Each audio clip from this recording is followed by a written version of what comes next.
Good morning guys. We're back at it again with another video. So this is going to be an overview of how to do a culvert cistern. So we already have one of those installed, and when we did that installation, Joe and we did a video course on how to do one of these culvert cisterns. We go into so much more detail in that video course and I can really fit in a 10 or 12 minute YouTube video. It's over an hour and 20 minutes worth of video, material list, cost list, how much concrete do you need, what size of forms do you want. So it's very complete, and it's going to take the guesswork out of doing this, and then you'll feel confident in tackling this DIY project on your own. So what I want to talk about today, obviously I'm going to show you what I'm going to be doing, but there's a lot of thought that goes into these projects well before I start any of them. So I'm usually trying to think in the future how the projects are going to affect possibly other projects, or how they're going to affect previous projects that I've done. So for example, positioning where this culvert cistern is going to go. A lot of people would think, hey, let's just put it like right here. This would be a good spot for it, right? But previously what I've done is I have the irrigation lines running right where you see this line here that I just kind of marked out with the shovel. So I don't want to put the culvert cistern right over top of those irrigation lines. If for whatever reason in the future I need to dig these out or move them or tap into it, I don't want to basically kind of screw myself over and not be allowed to do that. There's a few other things that I've mainly been thinking about this project here is how am I going to get the culvert into place? So it needs to be lifted up and then set in the concrete. So the basic idea of doing a culvert cistern is that you build a form, then in the form there's going to be adobe blocks, there's going to be rebar, remesh, some galvanized plumbing pipe, and probably some PVC pipe that I'm going to be doing for this one here. And what you do is you fill the form with concrete, and then you set the culvert in place. You kind of shake it around a little bit, get it kind of settled on top of the remesh and the rebar that's sitting probably about halfway up the form. So there's probably going to be about a good 4 or 5 inches of the culvert that's going to be sealed in the cement. And so that basically kind of like solidifies it, seals the bottom up, and then on the inside of the tank you use like a liquid rubber like Ames Blue Max, and you paint the seams of the culvert, and then the floor of the culvert, like the concrete floor, you get in there and then you paint that with the rubber as well. So originally I didn't plan on doing a tank out here or anything like that. The water from this roof here was going to go basically just down a pipe, and you can see, you might be able to see down here, I have a 2-inch PVC pipe which I trenched out into these rainwater, that would go into these rainwater tanks right here. I did that all the way when I was running the plumbing from the tanks into the shed. So that was probably like 6 or 7 months ago, and I knew that I needed to transfer this water. At that time, I was thinking I was just going to transfer it into those tanks. I'm like, I'll get ahead of the game and I'll have that pipe already ready, so that when it comes time to tie in, basically, like there wasn't even a gutter on it at that time. So when it comes time to tie in the gutter into the pipe, it's going to be really easy to do. So you really want to strategize and think about the future. We're not even going to be using that pipe since we're going to be putting a tank here. Originally, I didn't plan on doing a tank. The reason why I want to do a tank is as I've been learning more about water harvest or water saving strategies, I thought that this would be a good place to put a tank, and then I can gravity feed clay pot oyas that are going to be in the sunken bed right here. So I didn't really even think of that originally, but as I've learned more about stuff, I was like, that would be a good place to put a tank, and then we can set up an easy gravity fed system for irrigation. Some other things that I have to think about is how am I going to get the culvert into place over the form. So once the concrete is poured into the form here, we've got to set the culvert in there. So on the other culvert cistern, what we did was we basically strapped the culvert to the front of the tractor bucket, and I was able to maneuver it basically around the gray water basin and then get it into place. Where we're at right here, with one of the basins that I did for the mulberry tree, it's going to be, there's not enough room from basically the edge of this pipe. I'll show you. So basically from the edge of this pipe here, and basically where the rock is here for the sunken basin, is there's not really a lot of room here to get the tractor around. So I was thinking, I'm like, how can I get the tractor back over here so that I can set the culvert in place. I was like, well, I could use some cinder blocks with some plywood and create almost kind of like a little bridge or just like a little platform right here so that the wheels of the tractor can ride on that, and then it's not going to dip down into the basin like that. So the other thing that I've had to think about is how am I going to move the concrete, or where am I even going to put the concrete mixer? So we can't really get a concrete truck back here. We can, but I think for this project it's just a lot easier just to do the mixing ourselves. So it's like, where am I going to put the mixer? How am I going to get the concrete from the mixer into the form?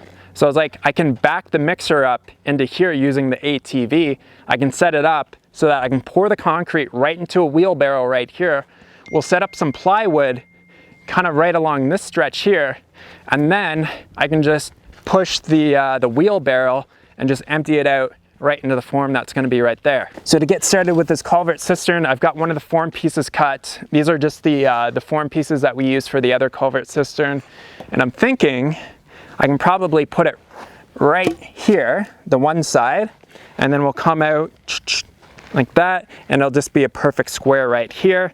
It's going to be on the other side of these irrigation lines here, and then I'm also not getting too close to these tanks here. So I think that this is going to be a good spot. I'm going to get the rest of these form pieces cut. I've got to kind of level this area out. We'll tamp it down, and then we'll get the rest of the form finished.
Should I stand like this, or? No, you're good. Why do you have to stand like that? Your legs are broken? Yeah.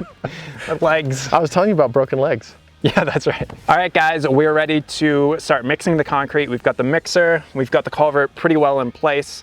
And then I enlisted the help of Joe, told him that we're gonna have some breakfast. And then he saw the concrete and he's like, what the hell's going on here? Like, yeah, a little bait and switch, but you know what? I like Derek and I didn't want him to kill himself. And doing a job like this, he probably would have gotten hurt doing it by himself.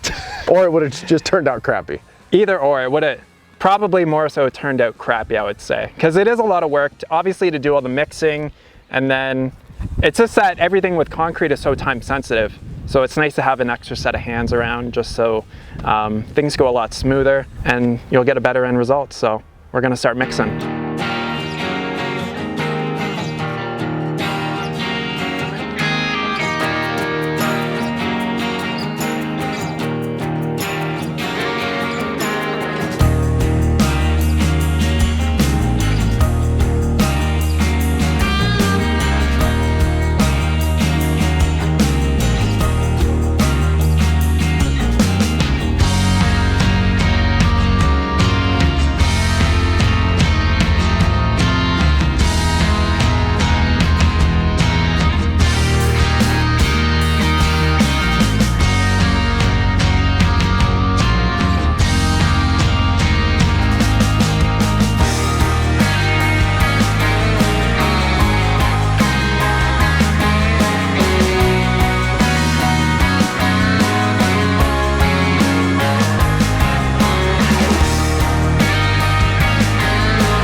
All right, guys, so it's been a few days since we did the concrete pour. We can remove the forms now, put the lid on top.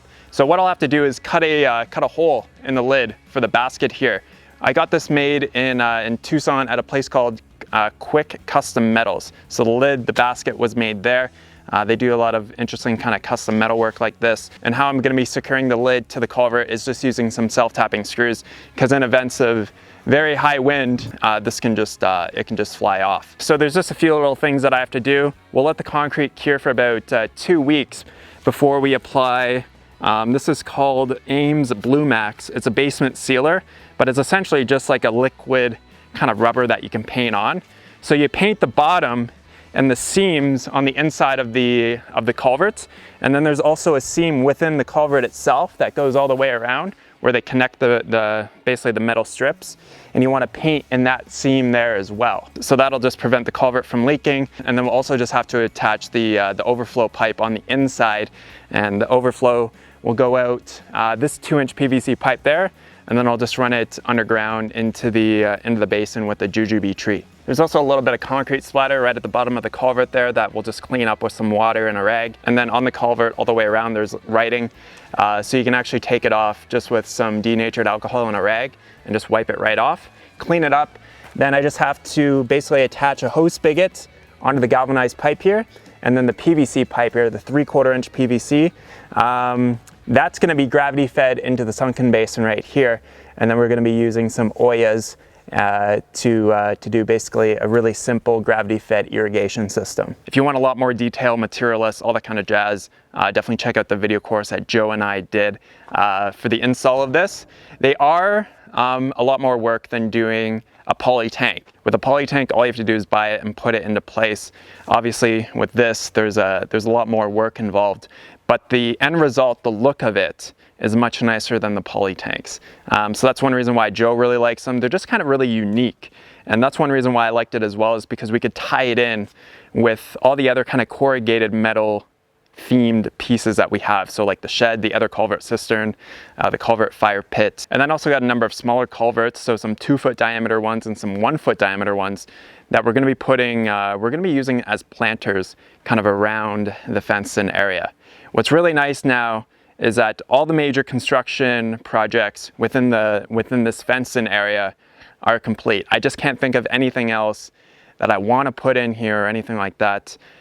So basically over the next couple weeks, what I'm going to be doing is just completely finishing this area off, creating some gravel kind of pathways, and then laying some straw and some mulch down on the areas that don't have gravel. So we can really kind of get this area done, and then I can start working on the garage, which is going to be another huge project. But I think we're going to have a pretty cool series coming up, doing almost kind of like a flip or a remodel. So I think I'm going to be doing that before we do the garage, but that's going to be really cool too. Awesome guys, thanks so much for watching. I'll catch you on the next video. Talk to you soon. Peace.